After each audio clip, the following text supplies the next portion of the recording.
පිංහතුනේ අද අපි කතා කරන්නේ අග්‍ර පිනක් ජීවිතයේ රැස් කරගන්න ආකාරය ගැන.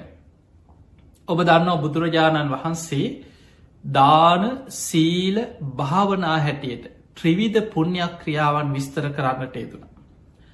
අපි කවුරුත් දන්නවා පින කියන්නේ මොකක්ද පින රැස්වෙන්නේ කොහොමද කියලා ඇහුවොත් දාන සීල භාවනා ත්‍රිවිධ පුණ්‍යක් ක්‍රියා. මේ ත්‍රිවිධ පුණ්‍යක් ක්‍රියා අතර දානය අපි කවුරුත් දන්න. මේ දානයට වඩා දානය කියන්නේ විශාල පිනක් රැස් කරන්න පුළුවන් දෙයක්. දානයටත් වඩා විශාලම පිනක් රැස්වෙනවා සිල්වත්වීම තුළ. ඔබේ කයවචනයේ සංවර කරගෙන ඔබ සීලාදී ගුණධර්ම රකිනවා නම් හැම වෙලාවෙම ඔබට විශාල පිනක් රැස්වෙනවා. ඊළඟට පිනාතර අග්‍රම පින තමයි භාවනාමය පින. ඔබ භාවනා කරද්දී පිනාතර අග්‍ර පිනක් රැස්වෙන. ඒ භාවනාමේ පිනාතර අග්‍රම පින හැටියට බුදුරජාණන් වහන්සේ පෙන්නනවා මෛත්‍රිය. ඔබ භාවනාවන් අතර මෛත්‍රිය පුරුදු කරනවාද. ඔබ මෛත්‍රී භාවනාව වඩනවද ඔබට අග්‍ර පිනක් ජීවිතය රැස් කරගන්න පුළුවන්. මේ පින කොච්චරද කියලා අපේ බුදුරජාණන් වහන්සේ ලස්සන උපමාවලින් අපිට පෙන්නවා. සමහර දේවල් අපිට උපමාවලින් ගොඩාක් තේරෙනවා. බුදුරජාණන් වහන්සේ පෙන්නවා ගංගානන් ගගේ එහා කෙලවරේ දම් මෙහා කෙලවරට අපි ගගේ දිග මැල්ල නැති වුණට අපිට යම් කිසි දෙයක් හිතාගන්න පුළුවන්. බුදුරජාණන් වහන්සේ මේ උපමාවෙන් පෙන්න්න මේක ප්‍රායෝගික දෙයක් නොවෙන්න පුළුවන්. හැබැයි අපිට හිතාගන්න මේ පිනක වටිනාක. ගගේ එහා කෙලවරේ දම් මෙහා කෙලවරට දන්සැලක් ආහාර සකස් කළ ගංගිවුර දිගේම දන්සැලක්. අඩබෙර ගහලා දුගී මගේ යාචකයන්ට ගණන් කළ නොහැකි තරම් අසරණ මිනිස්සුන්ට දන් දෙනවා. මේක පිනක් එක්කෙනෙකුට කුසගින්න නිවාගන්න ආහාර ටිකක් දුන්නත් විශාල පිනක්. බුදුරජාණන් වහන්සේ වදාළ මේසා විශාල දානයක් දෙනවා එක පිනක්. ඊටත් වඩා පින් රැස් වෙනවා කෙනෙක් බතක් කිදෙන තරම් වෙලාවක් මෛත්‍රී සමාධියෙන් වාසය කරනවන. මෛත්‍රී සිත වඩනවන. එතන කියන්නේ සූපත්තේවා සූපත්තේවා කියන එකම නෙමේ. මෛත්‍රී භාවනා වඩල ඒ මෛත්‍රී චිත්තය තුළින් මෛත්‍රී සමාධී උපදවාගෙන වාසය කරනවන. බතක් කිදෙන තරන් වෙලාවක් අප හිතම බතක් කිදෙන්න විනාඩි 15ක් 20ක් අඩුම ගාන පැයභාගයක් හිතන්. පැයභාගයක් පමණ ඔබට පුළුවන්නම් මෛත්‍රී සමාධිය වාසය කරන්න මෛත්‍රී සමාධිය වඩාගන්න. මෛත්‍රී භාවනාව දියුණු කරලා හිත ඒකන් කරගන්න. ඔබට අර මහ විශාල දානමේ පිනකින් රැස්වෙන පිනට වඩා පින ඔබේ ජීවිතය තුළ රැස් කරගන්න පුළුවන්. ඊළඟට බුදුරජාණන් වහන්සේ තවත් උපමාවක් පෙන්නවා. අහස උසට දානෙ කන්දක් ගොඩ ගහලා දන් දෙනවට වඩා. එදකොට මේවා උපමාදැන් අහස උසට කියපු හම ඕක දිග පලල කොච්චර උසද ඕක කොහෙද එහෙමනිමේ අපි උපමාව තේරුම් ගන්නට ඕන. බුදුරජාණන් වහන්සේ පෙන්වා අහස උසට දානි කන්දක් ගොඩ ගහලා දන් දෙනවා. ඒක පිනක් දුගී මගේ යාචකයන්ට අසරණ මිනිස්සුන්ට කන්න නැති මිනිස්සුන්ට අඩබෙර ගහා දන් දෙනවා. විශාල පිනක්. ඊළඟට බුදුරජාණන් වහන්සේ පෙන්වා ඊටත් වඩා පිනක් එල දෙනෙක්කුගේ කිරි දෝන තරම් වෙලාවක් මෛත්‍රී සමාධිය වඩන්න පුළුවන්න. තැන් ඔබ හිතන්න එල දෙනෙක්ගේ කිරිදවන්න පැයගානක් යන්නේනේ උපරිම අර වගේ විනාඩි 15ක් 20 පැය භාගයක් තියාගන්න. එදකොට පැය භාගයක් වගේ කාලයක් ඔබට මෛත්‍රී සමාධිය මෛත්‍රී චිත්තය එක කරගෙන මෛත්‍රී අරමුණින් වාසය කරන්න පුළුවන්න. අර අහස උසට දානි කන්දක් පූජ කරන පිනට වඩා පිනක් රැස් කරගන්න පුළුවන්. එතකොට මේ හැම දේකින්ම බුදුහාමුදුරුව අපිට පෙන්වේ මෛත්‍රිය කියන්නේ පිනාතර අග්‍රම පිනා. දැන් අපි තව කතාවක් අහලා තියෙනවා. පින් කරන්න ඉතින් සල්ලි තියෙන්න්න ඕනෙන. අද කාලේ ඉතින් පින් කරගන්න සල්ලි නැතුව කොහෙක කරන්න. ඔය වගේ කතා අපි නිතර පිනිස්සු කියනවා කතා කරනවා අහනවා ඔබත් ඕන තරම් නොදන්නකමට හරි ඔය කතාව කියලා ඇති. පින් කරන්න සල්ලි තියෙන්නවා. අද කාලෙ පින් කරන්න කොහෙද සල්ලි නැතුව මොන පින්ද කියලා. සල්ලි වියදං කල පින්කං කරන්නත් පුළුවන්. බැරි නෑ සල්ලි වියදක් කල ඕන තරන් ලොකු පින්කං කරන්න පුළුවන්. හැබැයි මතක තියාගන්න පින රැස්වෙන්නේ ඔබ වියදං කරන සල්ලි ප්‍රමාණය මත නෙමේ පින රැස්වෙන්නේ ඔබේ චේතනාව තුළ. චේතනාහම් භික්කවේ කම්මං වදාම. මහණෙනි චේතනාව කර්මයයි කියලා බුදුරජාණන් වහන්සේ පෙන්වු.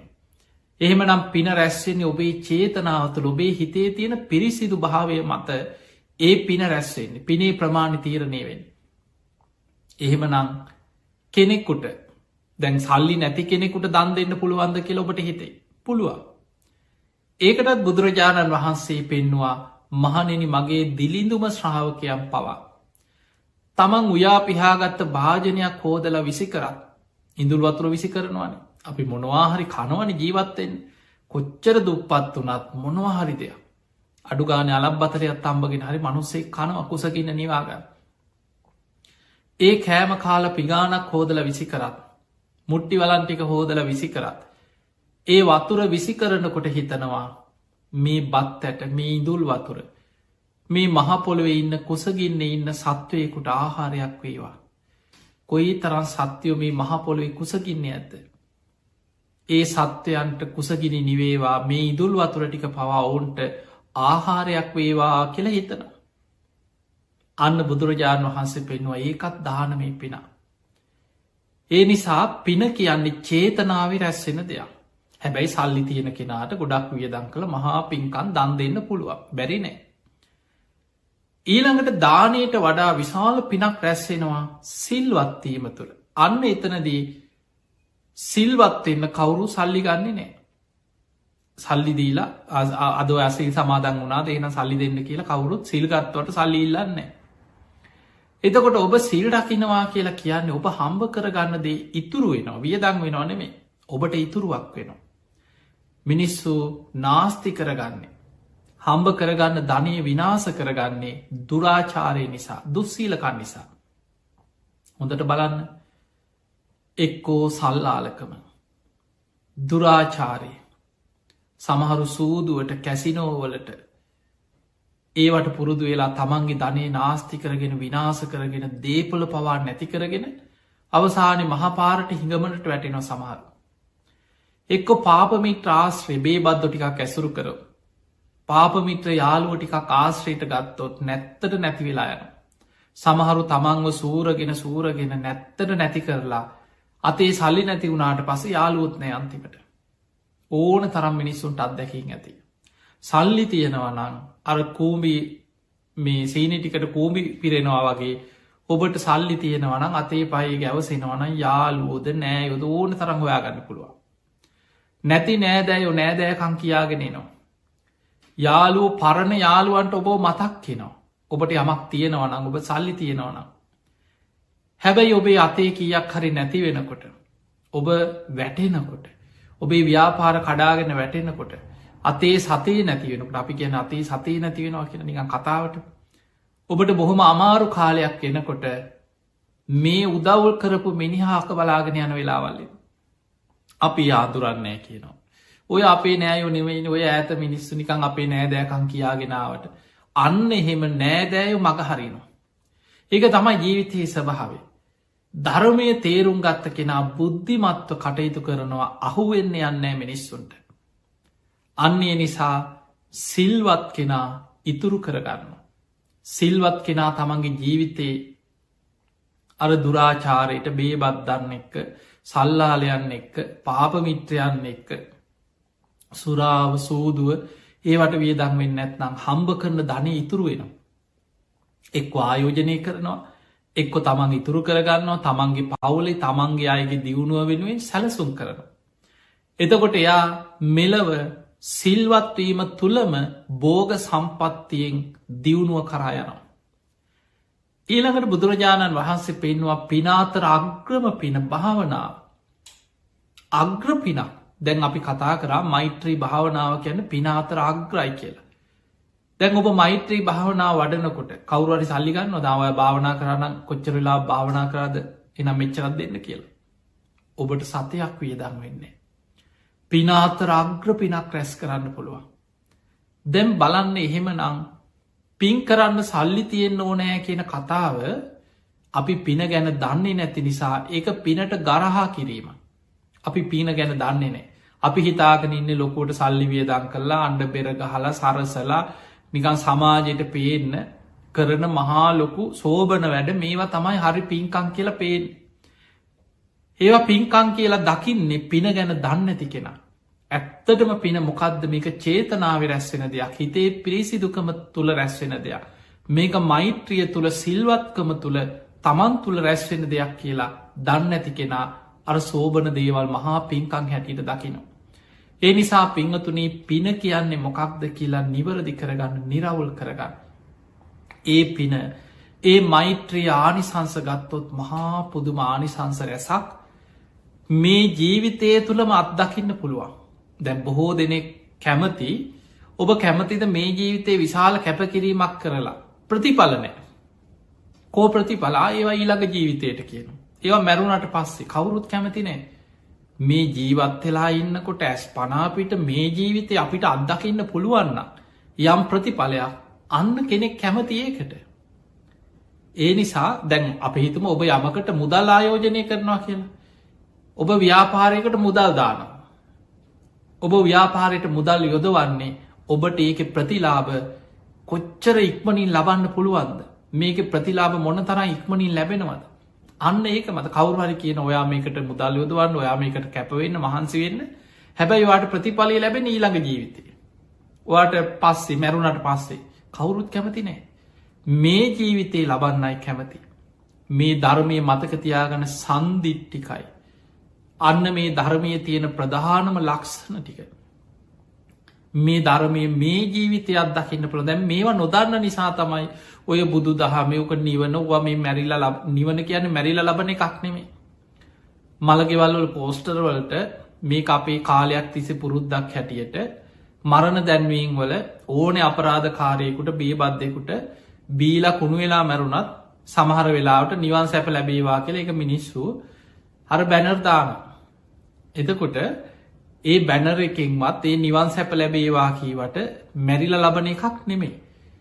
මේ ධර්මය තියෙන ලක්ෂණ බුදුහාන්දුරුව පෙන්වා මහනෙන මේ ධර්මය ස්වාක්කාතමික මනාකොට පිළිවලකට බොහොම ක්‍රමාණුකූලෝ මුල මැදාග ගැලපෙන විදිහට ආදි කල්්‍යයාන මජ්්‍යය කල්්‍යයාන පරියෝසාන කල්්‍යයාන සාත්තං අර්ථ සහිතව සභ්‍යාංජන පැහැදිලි ප්‍රකාශන මාධ්‍යකින් පාරිසුද්දම් බ්‍රහ්මචරියම් පකාසේත් මේ පිරිසිදු නිවන් මගම මේ තුළ දේශනා කරලා තියෙන.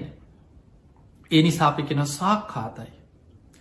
ඊළඟට මේ සන්දිිට්ටිකයි. මේ ජීවිතේ අත්දකින්න පුළුව මේක මැරිලනම මේ ජීවිතේ මෙලව මේ ජීවිතය ඔබ භාවනාකරොත් මෙලවම ඔබට ඒ මොහොතෙම ඒක ප්‍රතිඵල අත්දකින්න පුළුවන්කම තියෙන සන්දිිට්ටිකයි. ඊළඟට අකාලිකයි ආවක බුදු හාමුදුර හිටිය අවුරුදු 2500කට 600කට හා ඒවයිතින් ඒ කාලෙ මේ කොච්චර පරණද අදට ඕක ගැලපෙන්නේ ඔය කතා කියන පිරිසක් ඉන්නවා. ඒ ධර්මය අධ්‍යනය කළ නෙමේ. අපිට ගැලපෙන් නැතිව ඇඳුම් පැළදුම් යානවාහන පරණ ගෙවල් දොරවල් පරණ ක්‍රම ඒව කාලෙන් කාලෙට යාවත් කාලීන වෙවි වෙනස් වෙවී යන. හැබැයි ධර්මය හිතහදන වැඩ පිළිවල එදා මිනිස්සු තුළ තිබුණෙත් රාගදවේශ මෝහමයි. අද අපේ හිත තුළ බලවත්වෙන්නෙත් ඒ රාගදවේශ මෝහමයි. අනාගතය උපදින මිනිස්සු සසර යන්නේ ඒ රාගදවේශ මෝහවලට වහල්වීම නිසාමයි. එතකොට මෙන්න මේ කෙලෙසුන්ගේ මිදෙන වැඩ පිළිවල අකාලිකයි. ඒ අකාලික ධර්ම මේ ධර්මය පුරාම තියෙන ලක්ෂණ අකාලිකයි. ඒහි පස්සිකෝ ඇවිත් බලන්න ඒව බලව කියලා බුදුරජාණන් වහස ඕනම කෙනෙකුට විවෘත ආරාධනයක් කරන.